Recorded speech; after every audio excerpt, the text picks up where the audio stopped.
Olá, meus amigos e minhas amigas, eu sou o professor Amaury Silva. Essa é a disciplina de tópicos penais e processuais penais do 10º período da FAD-Vale. Nós vivendo esse momento da necessidade imperiosa por questões sanitárias do isolamento social, eu realço aqui o meu prazer de ter a oportunidade de manter esse contato com a turma. Nós estamos aí à disposição nos nossos canais de interlocução, sobretudo no Google Classroom,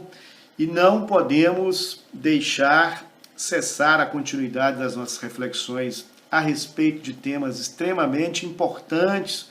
no que diz respeito à vivência da política criminal brasileira, da questão do direito penal brasileiro, do direito processual penal brasileiro e principalmente no assunto que é objeto da nossa análise nesse encontro,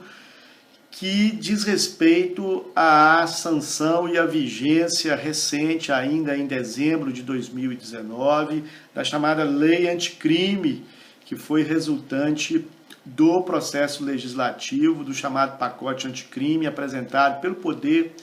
Executivo ao Congresso Nacional, resultando então na Lei 13.964 de 2019, que impacta de maneira extremamente intensa o cenário penal brasileiro. Eu digo para vocês assim, sem a menor dúvida e sem o menor receio de errar, que talvez seja a modificação mais candente na área penal desde a reforma penal e a introdução da Lei de Execução Penal no Brasil no ano de 1984. Nós faremos então essa aula introdutória para entendermos um pouco do direcionamento ideológico, doutrinário, dos antecedentes históricos percorridos pelo projeto de lei, pelas discussões que resultaram então na Lei 13.964 de 2019, apelidada como Lei Anticrime. É necessário regressar nessa perspectiva no processo eleitoral das eleições presidenciais de 2018, onde a campanha do então candidato Jair Bolsonaro, que se sagrou vencedor no certame e hoje é o presidente da República, anunciou como uma das promessas de campanha, como uma das linhas programáticas do futuro governo, um endurecimento do sistema penal, articulando uma atuação no que diz respeito ao combate à chamada criminalidade formada por infrações penais mais graves, a perspectiva de atuação nos atos chamados de corrupção e principalmente nos crimes hediondos. Então formou-se um tripé dentro da lógica de alteração da legislação penal brasileira, ao entendimento dentro daquela plataforma político-ideológica de que a política criminal brasileira deveria ser impactada por esse direcionamento. Em um segundo momento, nós podemos também recuperar como antecedente histórico o evento policial, judicial, que veio a ser intitulado nas mídias sociais, pela imprensa de uma maneira geral e assimilado pela população também de uma forma genérica, a chamada Operação Lava Jato, que foi o maior evento que a persecução penal conseguiu fazer no Brasil no sentido de desvencilhar o funcionamento, digamos assim, as entranhas do abuso de poder político junto com o abuso de poder econômico. Então esses dois fatos historicamente marcantes na cena histórica brasileira recente, eles incidiram de maneira direta na composição do modelo, do perfil daquilo que resultou na Lei 13.964 de 2019. Digo que não conheço recentemente nenhuma outra alteração com tamanha profundidade, que só para vocês terem uma ideia, foram alteradas 14 leis através da 13.964, vai requerer de nós, vai exigir de nós, juristas, estudantes, candidatos a concursos, nós que estamos agora finalizando a graduação, com um pé na pós-graduação, com um pé na atividade profissional em qualquer âmbito, que façamos um estudo sistemático, colocando por tópico os assuntos para uma melhor visão e a melhor compreensão do ambiente da Lei 13.964 de 2019. Ninguém vai ficar salvo disso, seja do ministro do Supremo Tribunal Federal a agora um estudante de graduação que está finalizando essa etapa noviça, essa etapa de pontapé inicial, essa etapa de start, ele vai se impactar com relação à mudança pela profundidade que tem. Dentro desses 14 diplomas legais que foram alterados, obviamente que as mudanças de maior densidade vão se fazer sentir no Código Penal, no Código de Processo Penal, na Lei de Execução Penal, no Código Eleitoral e também na Lei 8.072/90, que é a Lei dos Crimes Hediondos. Se nós colocássemos esses dois eventos, esses dois fatos aqui noticiados como antecedentes históricos, é importante fazer esse recorte para que nós entendamos uma certa esquizofrenia da política criminal brasileira a partir do advento da Lei 13.964, porque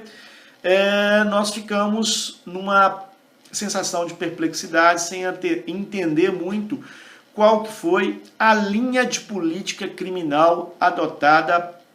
pelo modelo da 13.964. Na realidade, o que se travou, o que se fez, muito em função desses dois ângulos de antecedentes históricos, é a política criminal brasileira sob um modelo esquizofrênico,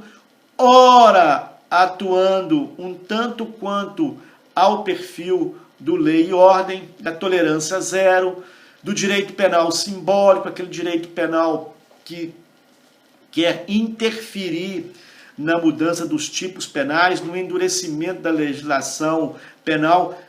abrindo-se mão de tocar nas causas imediatas do fator criminógeno e também, por um outro viés, num outro sentido, nós vamos identificar um movimento que foi estabelecido dentro de uma perspectiva do garantismo penal. Tanto é que nós podemos falar que o projeto trouxe, pela primeira vez na legislação processual penal brasileira, a audiência de custódia. O projeto que resultou na Lei 13.964 de 2019 também reforça o entendimento de que o nosso modelo e nosso sistema processual penal é o sistema acusatório. Essa fisionomia da 13.964, ela é fruto da vivência, da experiência que o projeto teve até o momento em que ele foi elaborado, principalmente sob a liderança do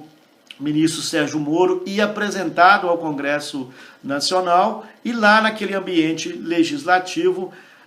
foi feito um movimento de enxerto na legislação que era um tanto quanto que severa, para que, a partir da compreensão de que havia um ruído, né, um certo esfacelamento das relações entre o campo político e o campo da persecução penal, lê-se polícia, Ministério Público e Judiciário, buscando ali, então, naquele momento em que o projeto tramita pelo Congresso Nacional, a criação de alguns antídotos no sentido de diminuir ou então de buscar uma responsabilidade por assodamento a esses agentes, a esses atores que num determinado movimento fizeram uma presença maciça dentro da Operação Lava Jato, que teve por alvo e conseguiu se estender em incidência em relação à classe política. Fruto disso, né, e em paralelo a 13.964, nós tivemos um pouco antes a Lei 13.689 de 2019, que é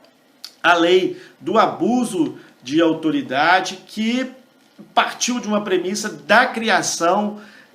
de tipos penais ofensivos à taxatividade, crimes de hermenêutica, visando dar uma resposta de conteúdo político do Congresso Nacional àquelas manifestações que, evidentemente, a gente tem que reconhecer que em determinado momento foram excessivas, foram passíveis de críticas contundentes, levaram à afetação de postulados e de princípios constitucionais caros, como a ampla defesa, o contraditório, a presunção de não culpabilidade. Não podemos deixar de reconhecer que em determinado momento a chamada Operação Lava Jato, ela se politizou em excesso. Seria impossível pensar um movimento daquele sem uma parcela de politização, mas em determinado momento houve uma politização em excesso, até mesmo uma partidarização em excesso. Resta evidenciado aí pelas revelações posteriores que foram trazidas à luz pelo site da Intercept Brasil, mostrando realmente meandros da atuação daqueles agentes principais que não eram condizentes com o Estado democrático de direito, nem mesmo com o modelo acusatório. Então, o ruído de resposta do Congresso Nacional, ele é compreensível sob essa ótica, sob esse prisma. E aí nós tivemos então um binômio, né? Ao mesmo tempo que nós atuamos pelo projeto inicial, pela redação inicial,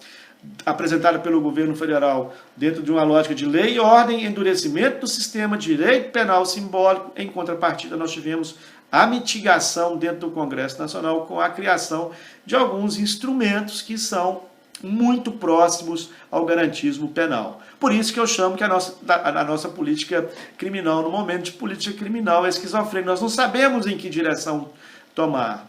Olha, eu não estou fazendo referência ou dizendo respeito à mediação fundamental que o Congresso Nacional deve fazer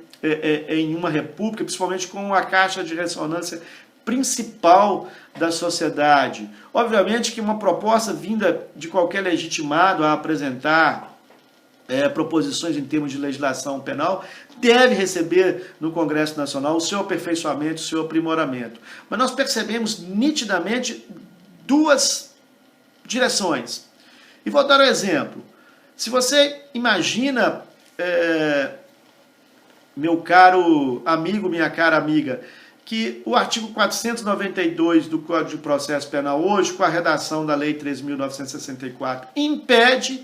que nós tenhamos respaldo do princípio do duplo grau de jurisdição e mesmo da execução provisória da pena para aquele condenado a pena igual ou superior a 15 anos de reclusão. Simultaneamente, nós temos a audiência de custódia no sentido contrário. Então, ou foi chantagem política, não houve uma harmonização do projeto para que ele tivesse mais ou menos um senso médio. Virou-se uma colcha de retalho.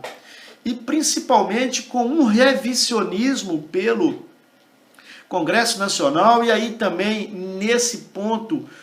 com os ajustes trazidos no projeto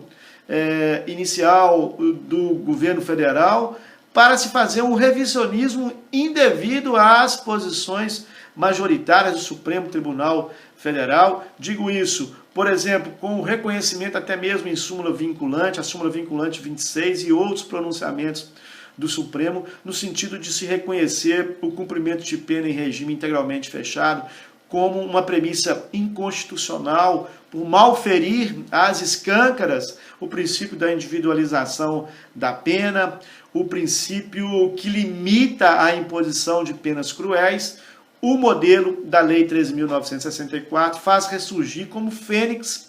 uma nova abordagem de revisitar as decisões do Supremo Tribunal Federal. O que não é assim, de modo algum, conveniente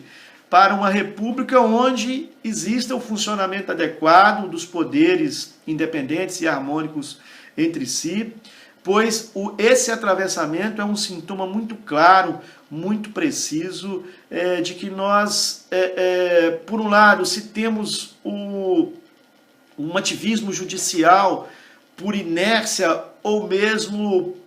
pelo fato que o Congresso Nacional, o Parlamento, não entenda ainda que o momento oportuno politicamente para tratar de determinado tema faz surgir o avanço do Poder Judiciário, mas, ao mesmo tempo, quando o Poder Legislativo, em sintonia com o Poder Executivo, faz aprovar uma lei que no seu enunciado, ou pontos de uma lei que no seu enunciado se impacta de maneira frontal com uma posição relativamente recente da Corte Suprema, nós caminhamos para o reconhecimento de um estado de anomia. Então, essas características iniciais, introdutórias do projeto de lei e também da Lei 13.964 são importantes como esse aporte de saída para que nós possamos compreender na sequência os diversos itens que têm que ser estudados, obviamente, de acordo com a sua separação, para que tenhamos todos um proveito pedagógico o mais próximo do ideal, ok? Continuaremos, então, nos próximos encontros a fazer a análise dos tópicos importantes dessa Lei 13.964, que vai ser fundamental para o aperfeiçoamento na preparação de concurso, para finalizar a graduação, para início de pós-graduação, para as atividades, quer seja como delegado de polícia, autoridade policial, autoridade judiciária, Ministério Público, Defensoria Pública, Advocacia, enfim, para que nós possamos balizar o estudo das ciências criminais de maneira bem adequada, de maneira bem próxima do que é a atualidade. Um abraço a todos, estaremos juntos brevemente.